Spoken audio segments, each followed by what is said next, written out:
Hey guys, welcome to my channel. আমি মহারাজ। আমি শুধু ক্যাচালটা ভাবছি ভাই, কী লেভেলের ক্যাচাল, বাপ রে বাপ। দেবদা ভার্সেস শিবপ্রসাদ, না, দেব ভার্সেস উইন্ডোজ, কি মানে উইন্ডোজ কী লেভেলের ক্যাচাল রে ভাই। মানে এটা দেবদা কিন্তু কিছুই করেনি, দেব ফ্যান্সদের সাথে লেগে গেছে। আর আমি সত্যি করে ভাবতে পারছি না, দেব ফ্যান্সটা তো আবেগী হবেই। দেব ফ্যান্স কেন, যে কোনো ফ্যান বেসই তার স্টারকে নিয়ে আবেগী। সে বলবেই যে কেন তুমি রিলিজ করছো, কেন এ করছো। তারা একটু ভাই কিস্তি করবে, এটা স্বাভাবিক।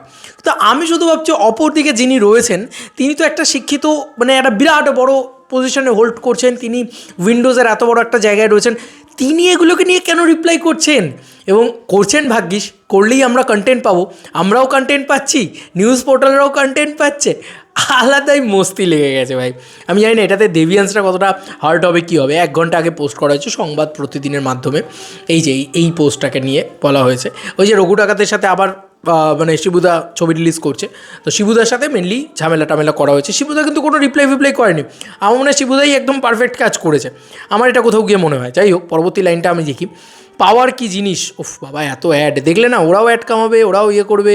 মানে এটা হচ্ছে আলটিমেটলি মিডিয়ার একদম তুরুপের তাস, জানো তো। মিডিয়া কামাবে আর ভাই যা হোক বাদ দাও।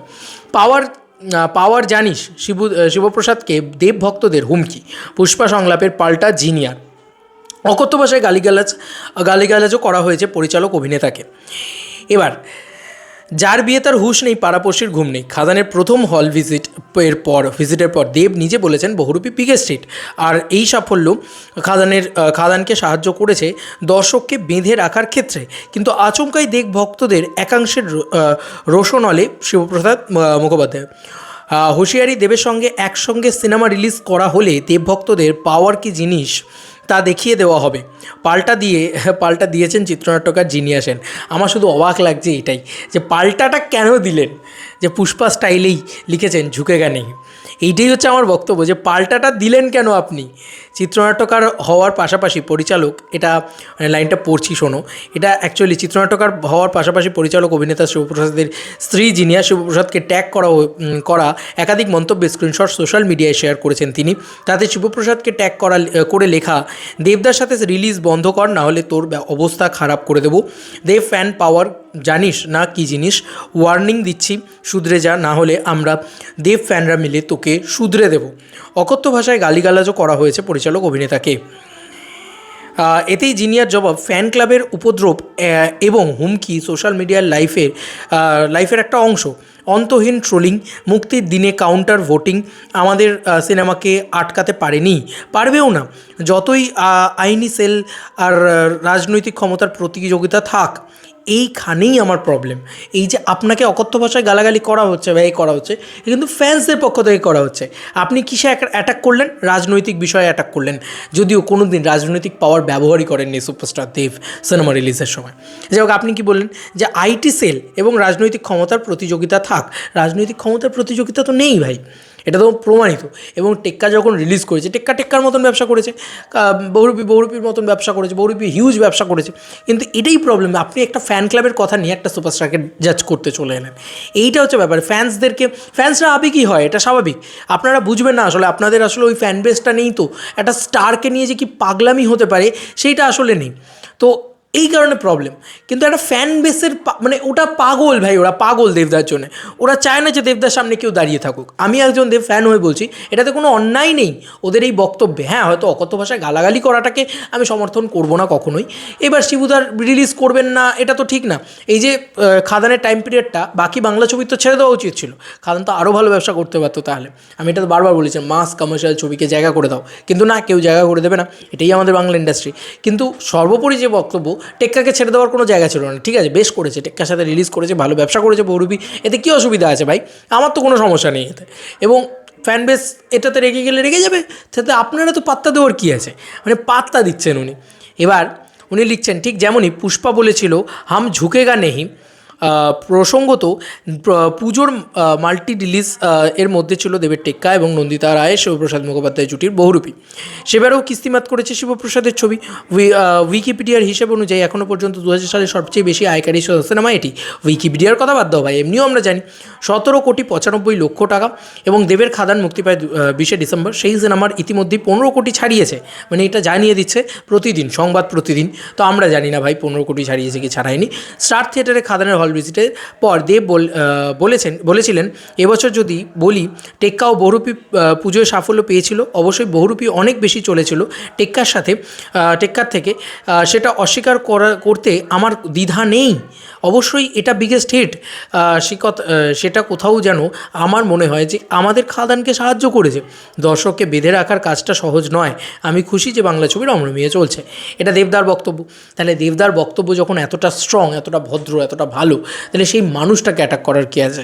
এবং ফ্যান বেস তো বলবেই এটা রেগুলার, উনি নিজেই বলছেন যে এটা রেগুলার ব্যাপার। এবং এই যে লোক ঝুঁকে গানে এই করিনি ওই করিনি, আজকে দেবদাকে নিয়ে এত মানুষ মন্তব্য করছে যে শিরায় শিরায় রক্ত, মাথা ভর্তি গর্ত, এই ধরনের মন্তব্য করছে। বা কেউ হয়তো বলছে দার্জিলিংয়ে ছিলাম বলে কী ভাবেছিস, সিনেমা বানানোটা ভুলে গেছি বা ইত্যাদি, বা সিনেমাও বানাবো, ভালো সিনেমাও বানাবো, প্রমোশনও করবো, এই যে মানে এটা তো সম্ভব না, ইত্যাদি ইত্যাদি এইসব বলে পোকটোক করা হচ্ছে। দেবদা কার কোন উত্তরটা দিতে গেছে? দিতে যাননি তো। তা আপনিই বা কেন একটা ফ্যান বেসের উত্তর দিতে গেলেন? ফ্যানরা তো অলওয়েজ টক্সিক হবে, এটা তো স্বাভাবিক ব্যাপার, মানে এটা নিউ নর্মাল ব্যাপার। আর এই ফ্যান সেলিব্রেশনটাই দরকার রে ভাই বাংলায়, তবেই আজকে খাদানের মতন ছবি ব্যবসা করবে। আর খাদানের মতন ছবির ব্যবসা করাটা খুব জরুরি।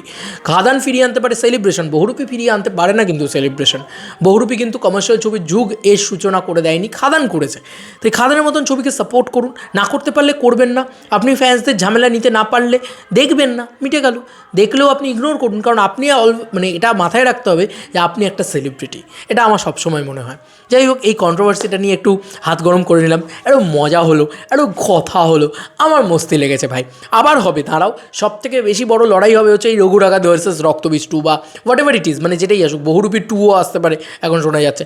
একটা বিশাল টাসেল হবে, বিশাল মারামারি হবে, মানে এটা নিয়ে একটা বিশাল কিছু হবে। এবং ক্রিসমাসেও আবার প্রজাপতি। তবে আমি এইটুকু চোখটা বন্ধ করে বলতে পারি, রঘু ডাকাতের সাথে কী হবে আই ডোন্ট নো, কারণ রঘু ডাকাত এখনও অবধি ওই খাদানের মতন, মানে যদি হয় তো একদম ব্লকবাস্টার, যদি না হয় তো একদম নিয়ে মানে এরকম একটা ব্যাপার। তবে আমার মনে হয় রঘু ডাকাত তো হিট হয়ে বেরিয়েই যাবে। দুর্গাপুজোটাও দেবদার ফরে কথা বলে হিট তো করিয়ে দেয়। কিন্তু ব্যাপারটা হচ্ছে যে এইবার কিন্তু কনফার্মেশন, মানে কনফার্ম এইটুকু বলতে পারি যে এবার এসভিএফ এবং দেবদা দুজনে একসঙ্গে রয়েছে। তো যাই হোক, যেটা বলার সেটা হচ্ছে যে রঘু ডাকাত হয়তো মানে এগিয়েও যেতে পারে উইন্ডোজের থেকে, আবার মানে সেকেন্ড পজিশনটা হোল্ড করতে পারে, হোয়াট এভার ইট ইজ। কিন্তু মানে এই ক্রিসমাসের লড়াইয়ে প্রজাপতি 2 এর সামনে উইন্ডোজ টিকবে না, এটা আমি চাই নিয়ে চলে আসুক ওরা যদি বহুরূপী 2 নিয়ে আসে, তাহলে একমাত্র যদি ওদের একটা মানে বাঁচাতে পারে প্রজাপতি 2 এর হাত থেকে। তো প্রজাপতি 2 এটা মানে ফেনোমেনাল জিনিস হতে চলেছে, এটা নিয়ে আমরা আলোচনা করতে পারি। দেব ফ্যান্সরা তো খেপে যাবেই ভাই, তুমি দেবদার সামনে রিলিজ করবে, এটা খুব স্বাভাবিক ব্যাপার। তারা রেগে যাবে, তারা অ্যাটাক করবে, খুব স্বাভাবিক ব্যাপার, এটা নিয়ে কোনো ইয়ে নেই। কিন্তু আপনাকে সেটা স্পোর্টিংলি নিতে হবে। যদি না নিতে পারেন তাহলে তো ভাই মানে আরও খিস্তি খাবেন, সবে তো শুরু। আর আমি কখনও বলি না দেভিয়ান্সদের না খিস্তি দিও না, আহা গো, আরে ভাই কেন দেবে না? তোমাদেরকে কেউ যদি মানে ইট মারে তো পাটকেল ছুঁড়ে মারো ভাই, এটাই হচ্ছে কথা। তোমাদেরকে যদি কেউ অপমান করে, দেব ফ্যান্সদের কেন, যে কোনো ফ্যান বেসকে, এরা অ্যাকচুয়ালি না এই ধরনের এই যে ঋত্বিক চক্রবর্তী বা এই যে এই মানুষগুলো, এরা না স্টারডামে বিলিভ করে না, এরা ফ্যান বেসকে অপমান করবে ভাই। তা তোমরা ছেড়ে দেবে কেন? মারো ভাই, মানে গুছিয়ে খিস্তি দাও ভাই, আমি তো এটাই বলবো, গুছিয়ে খিস্তি দাও। কেন? কারণ এই মানুষগুলোকে বোঝানো উচিত যে ফ্যান বেসের দমটা কী। ফ্যান বেস কিন্তু মারাত্মক টক্সিক ভাই, জীবন ধারণ করতে দেবে না তোমাকে, এমনই করে দেবে, দুর্বিষহ করে দেবে জীবন। এবং এটা হওয়া উচিত আই থিঙ্ক, আমার মনে হয়। এবার আমার এটা ব্যক্তিগত মতামত, একদমই আমার ব্যক্তিগত মতামত, তাই আমি সেটাই বললাম।